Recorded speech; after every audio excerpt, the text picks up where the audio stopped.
Olá, bem-vindos ao Boletim Invest News desta segunda-feira, hora de ficar por dentro dos principais destaques do dia. Lembrando que o Boletim Invest News está numa fase de testes, a gente está fazendo o programa de hoje gravado, logo após o fechamento. Aproveitem para deixar aqui nos comentários desse vídeo a opinião de vocês, se vocês preferem ao vivo, gravado, e a gente vai trazendo as melhorias aqui para trazer da melhor forma as informações para vocês. Então vamos aos destaques desse 10 de abril de 2023. Hoje a gente fala de Taesa. Segundo o Brasil Journal, a companhia pretende levantar entre 1,5 bilhão e 2 bilhões de reais numa oferta de novas ações. Segundo ainda a publicação, o objetivo dessa oferta é preparar a companhia para capturar oportunidades em leilões de transmissões que estão agendados agora para este ano de 2023 e também para o ano de 2024, que devem exigir dos vencedores cerca de 50 bilhões de reais. Os leilões desse ano vão acontecer no mês de julho e também no mês de dezembro. E a companhia tem dito ao mercado que pretende participar, tem interesse de participar desses leilões, dependendo da atratividade das taxas de retorno. Ainda segundo o Brasil Journal, essa oferta de ações deve acontecer na segunda metade, já agora do mês de abril, ou em maio. Se caso a Taesa também vai decidir esperar os números agora do primeiro trimestre da companhia, que já saem no próximo dia 3. Lembrando que Taesa fechou o quarto trimestre do ano passado com uma dívida líquida equivalente a 3,7 vezes da geração de caixa da companhia, contra 4,2 vezes do final do ano anterior. O Brasil Journal também diz que o tamanho dessa oferta ainda pode ser calibrado para que o bloco de controle formado aí pela CEMIG e também pela ISA, que hoje detém cerca de 63% das ações votantes da Taesa, não sejam diluídos abaixo dos 50,1% do capital votante da companhia. Hoje, repercutindo essa notícia, ainda até então não tinha sido nada confirmado pela Taesa, mas essa informação foi publicada pelo Brasil Journal. O papel da companhia fechou em queda. TAEE11, no caso Units, fechou em queda de 3,14% nesta segunda-feira. Bom, analistas da Genial Investimentos disseram que depois da Taesa ter pago muitos dividendos, a empresa acabou se descapitalizando e precisa agora de mais recursos para fazer frente a esse novo momento do setor, com maiores oportunidades em leilões futuros. Eles também disseram que, aos atuais preços, não acham que vale a pena participar dessa oferta, além, segundo eles, do claro erro de direcionamento da empresa ao acabar distribuindo dividendos de maneira excessiva e precisar agora recorrer ao mercado para buscar recursos. Guide Investimentos também comentou essa notícia, dizendo que, considerando isso, o follow-on ajudaria a companhia a reforçar o seu caixa para esses leilões, mas também acaba gerando riscos de uma diluição potencial que os acionistas minoritários possam estar expostos, ou também a um aumento relevante nas vendas de papéis de Taesa. Então ficam aí as avaliações repercutindo essa notícia que até então ainda não foi confirmada pela Taesa, pelo menos até às 5 horas da tarde desta segunda-feira. Trazendo agora para vocês outros destaques que a gente ainda teve no dia de hoje dentro do cenário corporativo. A gente também teve a Companhia Aérea Azul divulgando dados operacionais que mostraram um crescimento de mais de 8% no tráfego consolidado da companhia, no tráfego de passageiros, agora no mês de março, em relação ao mesmo mês do ano passado, enquanto a capacidade aumentou 9,4%, também considerando a mesma base de comparação. Com esse desempenho, a taxa de ocupação de voos da empresa ficou em 77,8% no mês passado, contra 78,7% um ano antes.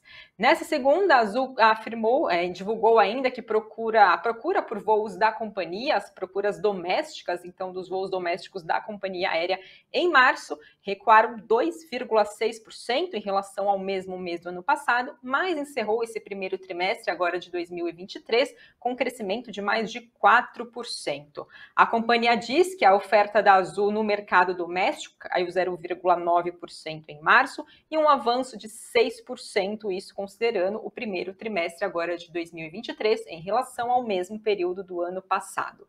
Já em termos consolidados, que inclui os voos da empresa para o exterior, a demanda subiu 8,1% no mês passado e a oferta cresceu 9,4%. O papel de Azul hoje fechou em leve alta de 0,28% e a Genial destacou que a companhia já segue em patamares superiores ao da pré-pandemia, os números então que a companhia tinha reportado antes da pandemia agora de Covid-19. Outro destaque também dessa segunda-feira é a Sabesp, que foi autorizada a elevar as suas tarifas em 9,56% em relação aos valores cobrados atualmente. Essas novas tarifas passarão a valer a partir agora do dia 10 de maio. A Sabesp também informou que estava prevista para hoje a celebração de um contrato com uma agência vinculada ao Banco Mundial, que deve então atuar como assessora nos estudos de desestatização da companhia. Além disso, também a Sabesp fez um outro anúncio da saída dela da Associação Brasileira das Empresas Estaduais de Saneamento, isso porque ela citou divergências com a atual administração da empresa, com as posições da entidade sobre readequação do marco do saneamento. Além da Sabesp, Copasa, que é de Minas, também se desfiliou da entidade. Em um comunicado divulgado pela associação, ela diz que viu como surpresa esses pedidos de saídas dessas duas companhias da associação. O papel de Sabesp hoje fechou em queda de 1,85%. Ainda dentro do cenário corporativo, a gente também teve a agência de classificação de risco Moody's rebaixando as notas atribuídas à Light para grau especulativo e com alto risco de crédito. Além disso, também a agência de classificação de riscos apontou perspectiva negativa para a companhia. As notas caíram então de B3 para CAA3, indicando que o risco da empresa de dar algum tipo de calote, indicando então que é possível a empresa dar algum tipo de calote, lembrando que atualmente a dívida da Light passa dos 7 bilhões de reais. E a companhia vem negociando com os credores para evitar uma antecipação dos vencimentos dos débitos que tem.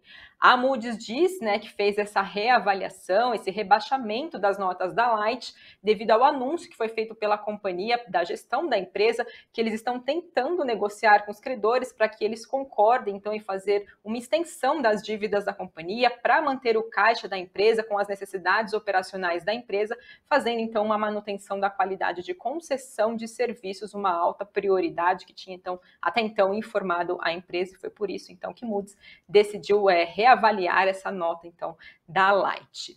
Agora, saindo do cenário corporativo, trazendo outras notícias que a gente teve nessa segunda-feira, falando um pouco de Boletim Focus, que a gente sempre tem esse documento divulgado pelo Banco Central, com as expectativas do mercado financeiro para Selic, para dólar, a gente vai entender a inflação também. Nessa semana, o que o documento trouxe de novidade? Mais uma vez, o mercado financeiro elevou a sua perspectiva para a inflação e também houve alteração na projeção para o PIB, Produto Interno Bruto do país. Então, para esse ano agora de 2023, a perspectiva voltou a subir para o IPCA agora ao final do ano, então de 5,96%, que era a estimativa do documento da semana passada, para 5,98% no documento dessa segunda-feira. Para 2024, a perspectiva também foi alterada para cima, passando de 4,13% da semana passada para 4,14% agora no boletim dessa segunda-feira. Para 2025 e 2026, perspectivas mantidas para o IPCA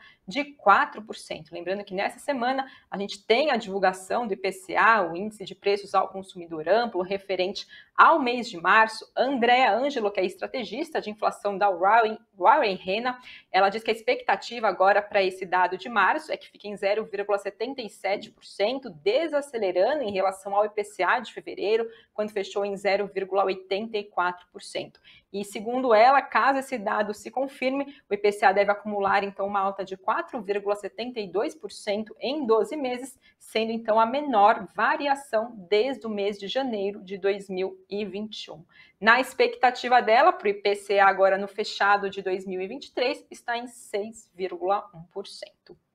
Voltando então agora ao PIB, trazendo outras mudanças que teve nas projeções, agora do Boletim Focus, no caso falando agora do PIB dentro do boletim, para 2023 a projeção avançou de 0,90% para 0,91%, para 2024 caiu de 1,48% da semana passada para 1,44% na estimativa dessa semana. Para o ano de 2025 a perspectiva também mudou, caiu de 1,80% para 1,76% e por fim para 2026 permaneceu a perspectiva estacionada em 1,80%, então, para o PIB do ano de 2026. Já falando em relação à taxa básica de juros, não houve alteração nas perspectivas, ficando em 12,75% ao final desse ano e continuando em 10% a projeção, então, para a Selic no ano de 2024. Por o câmbio, também não teve alteração para esse ano, ficando em 5,25%, e para o ano de 2024 houve uma ligeira queda de 5,30% estimado na semana passada para 5,27% para essa semana. Outro assunto também que trago para vocês, está aí no radar do mercado, claro, é o arcabouço fiscal. O ministro da Fazenda, Fernando Haddad, disse hoje que o texto do novo arcabouço vai ser enviado ao Congresso junto do projeto de lei de diretrizes orçamentárias, que precisa chegar ao Legislativo até agora, o dia 15 de abril, então ainda nessa semana. Na semana passada, a ministra do Planejamento, Simone Tebet, disse que o texto da regra fiscal deve chegar à Câmara até amanhã, dia 11. A gente teve a divulgação das linhas gerais da proposta do governo do arcabouço fiscal, né, que vai substituir, então, né, se for, claro, aprovado pelo Congresso, o teto de gastos, que é a regra vigente atualmente. Ela foi apresentada no último dia 30, pelo ministro da Fazenda, acompanhado da ministra do Planejamento, mas o texto final com os ajustes ainda não é público. Esse arcabouço, de forma geral, ele prevê zerar o déficit primário do ano que vem, gerar um superávit de 0,5% do PIB no ano de 2025 e um saldo nas contas públicas de 1% em 2026, com uma tolerância, existe uma banda ali, um piso, né, de 0,25 ponto percentual para cima e para baixo. Haverá também, segundo o governo, um piso de 0,6% e um teto de 2,5% acima da inflação para o crescimento das despesas. Além disso, o crescimento dos gastos será limitado a 70% da alta da receita primária líquida nos últimos 12 meses, encerrados ali provavelmente em junho, sempre considerando o ano anterior. Ainda nessa segunda-feira, Fernando Haddad disse então que fechará o texto da nova regra fiscal e o projeto de lei de diretrizes orçamentárias do ano de 2024 antes da viagem que fará à China com o presidente Lula, essa viagem do presidente que foi adiada por problemas de saúde. E falando do governo Lula, nessa segunda-feira, o governo completou os 100 dias de governo Lula, teve uma reunião ministerial, participação do presidente da República, fazendo uma avaliação desse período. Ele, de forma geral, né, não teve nenhuma novidade nesse anúncio, nessas falas dele, mas ele chegou, né, novamente chegou a elogiar a proposta do arcabouço fiscal. Em relação à taxa de juros, ele voltou a fazer críticas ao atual patamar elevado da taxa básica de juros, que está em 13,75% ao ano. Ele chegou a dizer, abre aspas, que estão brincando com o país, com empresários, fecha aspas, voltando então a essa crítica que a gente vem acompanhando nos últimos tempos. Em relação à reforma tributária, ele diz que citou que o foco do governo é a elaboração de uma nova reforma, uma proposta seria criar um ambiente, segundo ele, mais dinâmico, descomplicado para o setor empresarial. E em relação aos investimentos, ele disse que até o início agora do mês de maio de 2023, o governo deverá anunciar uma lista definitiva de empreendimentos em que o governo vai investir. De acordo com ele, serão 6 eixos, entre eles, então, transporte, infraestrutura social, inclusão digital, infraestrutura urbana, água para todos e também transição energética, também outro cenário aí a acompanhar dos próximos passos desse novo governo do presidente Luiz Inácio Lula da Silva. E agora trazendo para vocês o fechamento de mercado dessa segunda-feira, o dólar fechou em alta de 0,17% a R$ 5,07, Bitcoin por volta das 5h30 da tarde, em alta de 13,48% a 29.118 dólares, e Ibovespa fechou em alta de 1,02% aos 101.847 pontos. Já entre as maiores altas e quedas, agora trazendo os destaques do Ibovespa, o principal indicador da Bolsa de Valores brasileira, a gente teve 3R Petroleum subindo mais de 5% Alpargatas fechando em alta de mais de 4%, Braskem com avanço de 3,99%. Já entre as maiores quedas, a gente teve Hypera recuando 3,41%, Petz em queda de mais de 3% e Taesa recuando mais de 3% também, como trouxe agora há pouco no programa, no comecinho do programa, comentando mais detalhes então do que puxou essa queda de Taesa. E por fim, antes da gente encerrar a transmissão de hoje, trago um outro assunto aqui envolvendo Estados Unidos. Sexta-feira a gente teve feriado no Brasil, feriado nos Estados Unidos, mas foi divulgado o payroll, o relatório de emprego dos Estados Unidos, que é bastante importante, um termômetro de como que anda o mercado de trabalho por lá. Lembrando que o Federal Reserve sempre toma decisões de política monetária acompanhando esse cenário, como que anda a inflação também, esses dados casados.